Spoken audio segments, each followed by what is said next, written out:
Hey guys, back again. Got some more parts from Lab. Got a radiator and their intercooler. Again, going on a 2009 Dodge or 2008 Dodge Mega Cab with the 6.7 in it. They also sit with their piping, and I'll show these everything as we get a little further along. But this is their piping kit as well. It's pretty good. But doing that along with, you can see I got my AC and heater box out. I'm replacing the evaporator, heater core, condenser, and then the receiver dryer. So I've already put the new heater core in as well as the new evaporator. I'm waiting on my aluminum doors to come in, and yeah, so when those come in, I'll put the aluminum doors in. We can put that back in. But for now, we're gonna jump into the intercooler, radiator, and the condenser. So far, I've drained my antifreeze. I'm also getting a new tank because I think this one's letting the fluids mix. But anyway, I've already drained it. I'm gonna do a flush now. So I'm gonna take the thermostat out so I can just pump water through and get everything out. Then we'll put it back on, run, let's see, where's that? Run the, right here. Run this Blue Devil radiator flush through.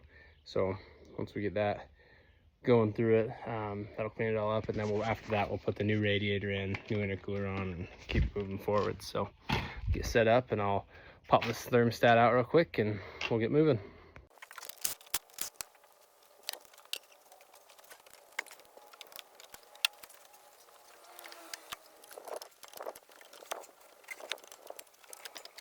Got that out. Put the housing back on, then I'm actually going to take the upper radiator hose off, and we'll push water straight through just to kind of clean everything out. Then we'll run the flush through it. Alright, so I'm pumping water straight into the radiator, and over there I've got it hooked up so it's just flushing that water straight out. It's going right over there. Again, I've already drained the coolant, so that's just water over there, but just making sure everything's good and clean.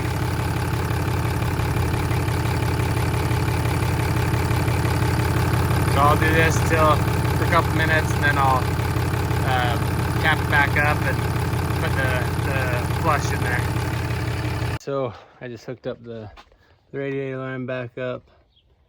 So we're gonna go ahead and put this services up to 12 quarts. The 6.7 says it's 22.6 quarts, so we'll use a full one, and then part of the majority of the next one, and then we'll run it again with some water, let it work its way through, get up to temperature, shut it off, and then drain it all. And then at that point, I'm going to take the radiator, intercooler, everything off. I just wanted to flush the motor and everything while we had the old one in before we put the new radiator in. So I'll go ahead and dump this in. Let me get the camera set up, and we'll keep going.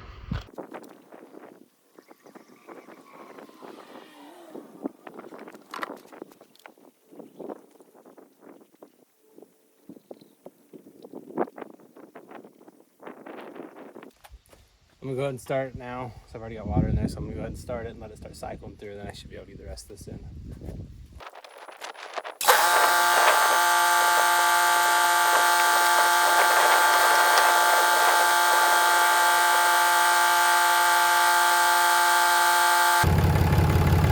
All right, we're gonna let it run and get up temperature, and then we'll go from there. All right, so I let it run for like 20 minutes because I didn't have the thermostat in it. It only got up to about 150. But then I came back out, connected my pipe again, and let it run while pushing water in the inlet. That way I could get it all flushed out. Now, just for precaution, I'm going to fill it back up with water, just straight water, let it run for a while, and then I'll drain it all out. Then I'll start taking the radiator off and everything else. So here we go. So I ran more water through, just straight water, let it run for a while. Now I'm draining that all out there into the bucket. While we wait for that, there's the new radiator. There's a new intercooler. It is a little wider, so I'm hoping everything still lines up. Should, but and then there's my condenser, which Condenser's obviously not from Speed Lab. I actually got that from Rock Auto. Speed Lab didn't have one, unfortunately, but hopefully they'll add that sometime. But yeah, I mean, the intercooler and the radiator look great. So here in just a minute, we'll get going on removing all the old stuff and pop the new stuff back in. So here we go.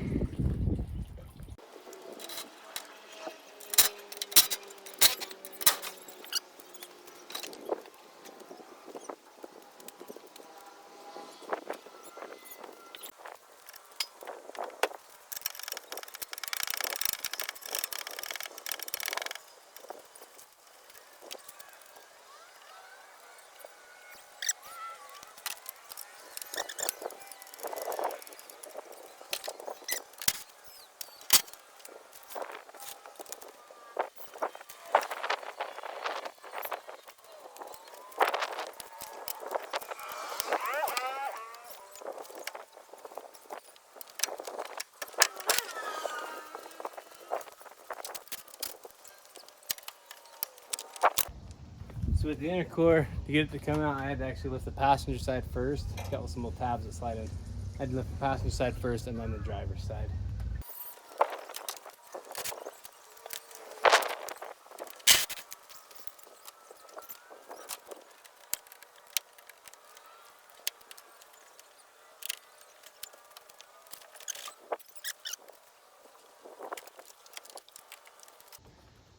I'm gonna get this lower radiator hose out over there. I'm just gonna pause the video for a minute so it's not super long, but I'm just gonna have to pull the clamp back and just pull it off. So I'm not sure if this cover that comes across the top of the radiator can come out with it. We're gonna try. I think it does, because remember one of my oil pan video, this other cover moves separate from this one, so I think we can bring that out together.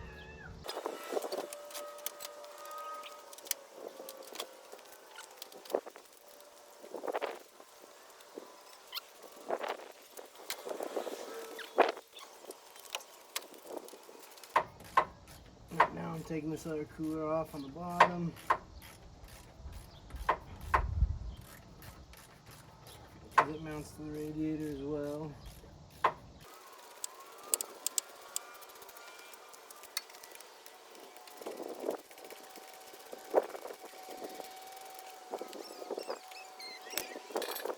Alright, I did take the part of the fan shroud out. That's between the radiator and the fan on the motor.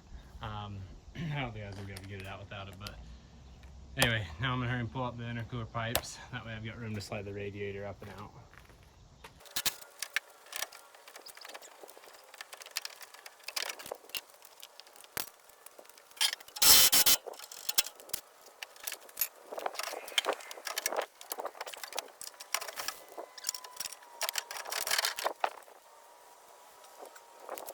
Alright, radiator's out. Sit right there, obviously. Here's the new one.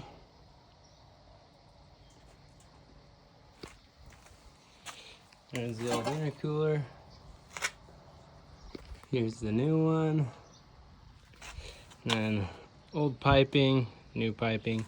These are the new boots. I'll probably use all the new boots except for maybe that one, because it doesn't have any of the rings like that one does. So I'll probably keep that one on there for now. But anyway, we'll get after it again.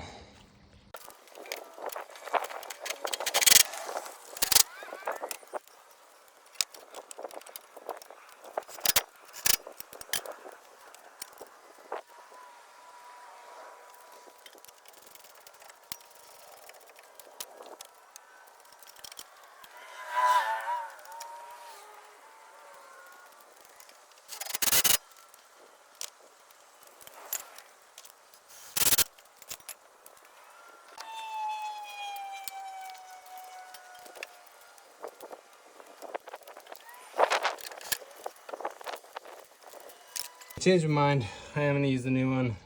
It's a little thicker. And then, if it for whatever reason doesn't work, I'll just get a new one anyway. But yeah, gonna go with the new one. So.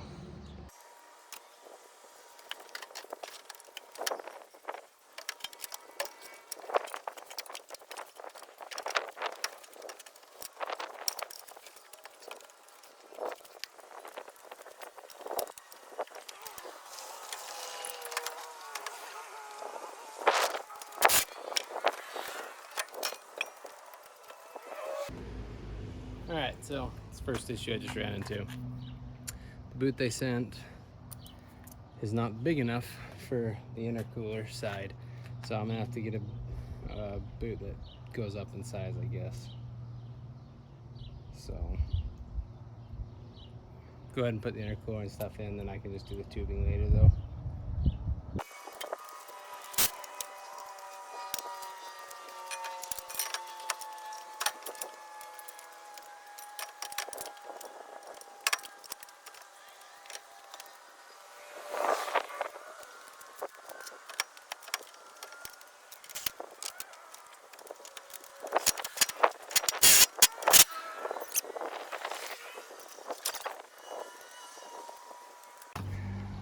So trying to mount the condenser back on, these holes are actually smaller than what's on the stock one.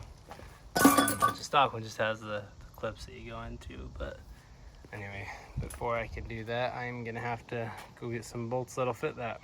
So, all right, back working on this. I forgot to record myself putting the condenser in. It's just those 4 bolts. And then put the 2 new lines on with new gaskets. Well, I replaced that line. That line I reused because it was in good shape. So replace that line, new gasket there. That one came with the new gasket. Put my charged pipes in. My intercooler pipes. Now I'm gonna go ahead and put my dryer receiver back in up there. I didn't record this, but I just barely redid all of the stuff in the AC and heater box. I put new blenders in, those aluminum ones, as well as a new evaporator and new heater core, new resistor card, and blower motor. So that's all done. Really not that bad of a job. You do have to remove the dash, but honestly the dash took me like 20 minutes to completely disassemble. And we'll get the camera set back up, get the receiver dryer on there, and then should be ready to start up. Fill up with I guess I fill up with antifreeze and stuff first too. Oh, and I put a new tank on. I've been looking for one for a while, haven't been able to find it, but all of a sudden Parts Geek had one day. So it's got a new tank. Gotta fill that up, fill the radiator up. And we'll be able to start it and see how it does. All right, so it's been about a little over, almost 2.5 months, I guess, since I installed the intercooler and the radiator. I've driven about 2,000 miles, and 1,500 of those miles were from northern Utah to California and back, towing a trailer with another vehicle on it. It's held up good. No issues there, no complaints. Upon returning back, I got T-boned by a Domino's delivery driver, and I'm currently trying to get them to pay to fix my truck, so we'll see how that goes, but I'll flip the camera around and show you what they did. So yeah, they T-boned me here, hit, and then slid all the way down the bed of my truck. It's kind of hard to tell with the shadows that are going on, but we're dented in there, obviously a lot in the back, and it also dented my bumper up and blew my tire and hit my rim. But the intercooler and the radiator itself turned out great, worked good, no complaints there at all. So, and same thing there, elbow and all the other parts I have from them have been awesome so far. So yeah, I hope they'll keep coming out with more parts of the truck, because they've been great so far and they're super affordable and compared to everything else that's out there on the market right now. So yeah, see you next time.